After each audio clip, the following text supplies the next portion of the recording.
Hey y'all, it's Monk coming to you live. Well, if you're watching this video after this point, it won't be live, but it is live while I am shooting it now. Just hanging out in my house, have a few days off. There's the olive behind me trying to climb on the bed.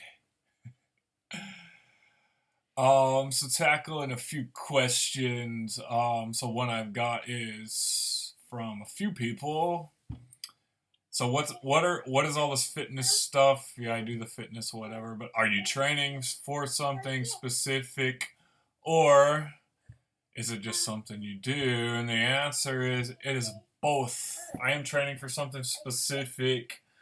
Um I'm running an ultra marathon. It'll be my first official ultra marathon, though I've done some ultra distances in training a few times. It'll be my first official ultra marathon race with other people next weekend.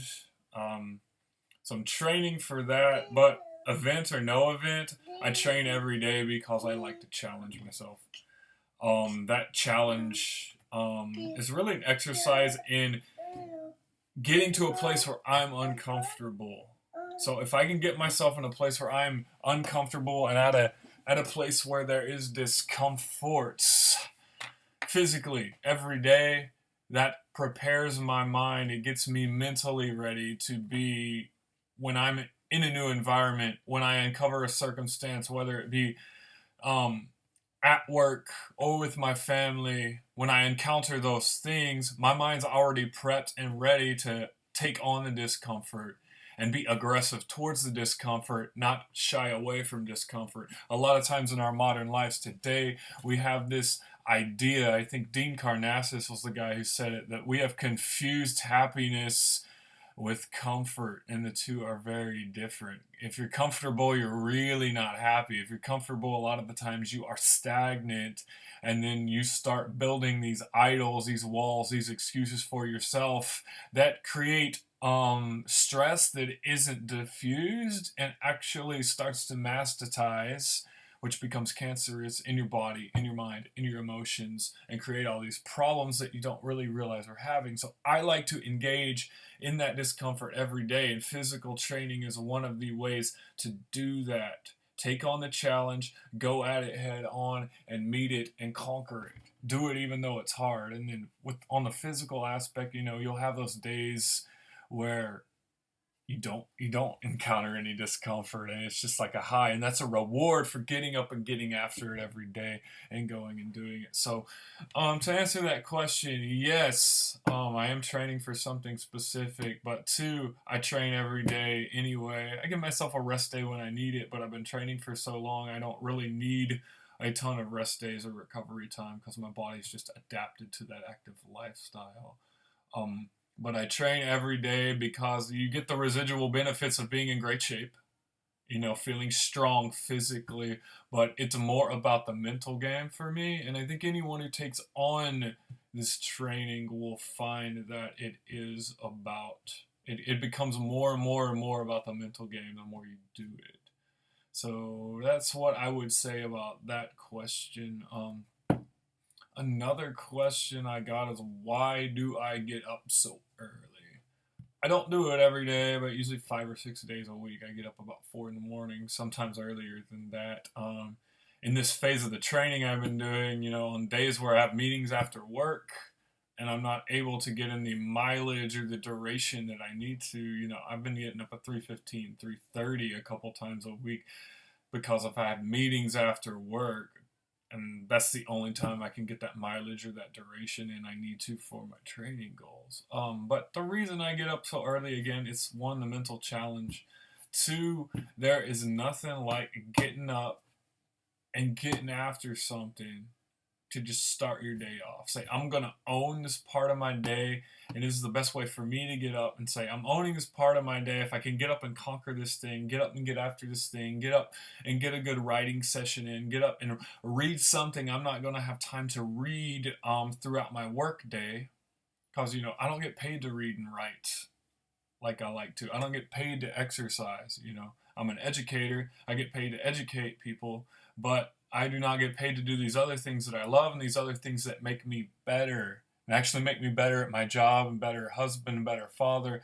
I don't have time and I'm not getting paid to do that. So if I don't make the time and give a sacrifice to accomplish those things and get into those things, it's not going to happen for me. So I've got to find a way to do it. And the way to do it, I basically have two options: stay up late after everyone's going to bed and take care of those things, or B, get up early when everyone else is asleep and do it. I like the getting up early because it is a conscious decision I'm making, and I do that before anything. So it's like basically saying, this is my part of the day. I'm taking the day. I'm grabbing it by the horns, not saying I get to do this, not I have to do this. And then when I wake up and start with this, I get to do this, it creates a chain of events, kind of this ripple effect throughout my day, to where because I got up and I worked out hard, or because I got up and I did my writing stuff, because I got up and I read, part of this book that I've been really wanting to read, or, because I got up and I meditated and I prayed and I did my breathing exercises, because I got up and did that, I own that part of my day. And now it's in my mind that I own the rest of the day, even though I might be working on someone else's dime or someone else's time. That dime and that time belong to me because I'm coming into it with that mentality. It's a lot harder for me to do that when I just wake up as when my alarm goes off and I give myself just enough time to get dressed, get out the door, and drive to work. It's a lot harder to own your day, own everything in your day, and not be reacting. Instead of reacting, I want to take ownership of everything that's happening in my day and take it on, and embrace the challenge that's going to come with it, rather than just reacting and feeling helpless and feeling like a victim. And so there is that's kind of my take on why I get up so early and why I get up and go after every day. It's not I have to do this, it's I get to do this. I love doing it. It's awesome. I mean, getting out of bed's not the hard part. It's getting out of bed, and then once I'm out of bed, actually getting down and getting after it. One thing I do to help with that, and this addresses another question, is why the cold showers? Why do you do the cold showers? I do them every morning. Actually, I don't take hot showers at all.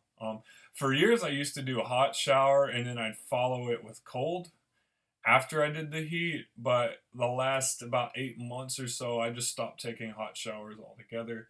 There are a variety of reasons. It's really good for your health. For one, it builds up your resistance in your circulatory system to stimuli.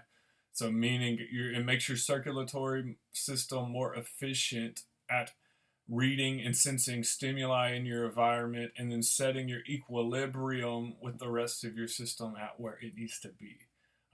Using cold water is one of the best ways your circulatory system and your autoimmune system can do that. And then the second thing is, with the cold water, it actually helps train you to override your autoimmune system, and you can actually direct your autoimmune system what you want it to do.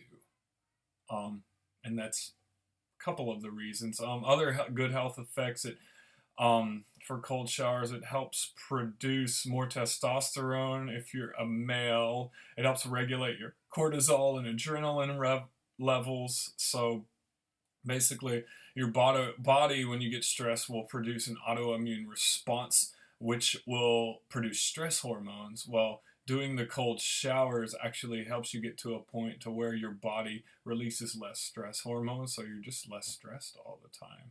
And then actually you can get to a level through some of the breathing techniques that I do that I'll show you later. And if you're interested, check out the Wim Hof method. That is the method I use. I'll do a vid one day and demonstrate it, but this actually teaches you how to override your autoimmune responses and rein back your cortisol and adrenaline levels.